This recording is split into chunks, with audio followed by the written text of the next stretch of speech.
بسم اللہ الرحمن الرحیم۔ السلام علیکم ورحمۃ اللہ وبرکاتہ۔ عذاب جہنم سے نجات حاصل کرنے کے لیے دعا ہے۔ یہ دعا آپ نے صبح شام 7 مرتبہ پڑھنی ہے۔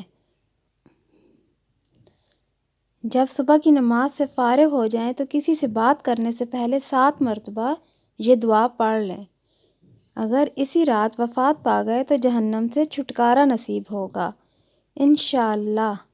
اسی طرح اگر مغرب کی نماز کے بعد کسی سے بات کرنے سے پہلے 7 مرتبہ یہ دعا پڑھ لیں اور اگر اسی رات وفات پا گئے تو جہنم سے چھٹکارا نصیب ہوگا انشاءاللہ۔ یعنی آپ نے یہ دعا فجر کی نماز کے بعد اور مغرب کی نماز کے بعد 7 مرتبہ پڑھنی ہے۔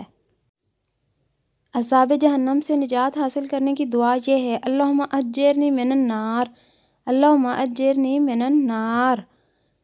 ترجمہ اس کا ہے: اے اللہ مجھے جہنم کی آگ سے بچا۔ آپ دوستوں نے اس دعا کا اہتمام لازمی کرنا ہے۔ ویڈیو کو آگے شیئر کریں۔ ویڈیو پسند آئے اپنے دوستوں کے ساتھ ضرور شیئر کریں۔ اچھی بات آگے پھیلانا صدقہ جاریہ ہے۔ شکریہ۔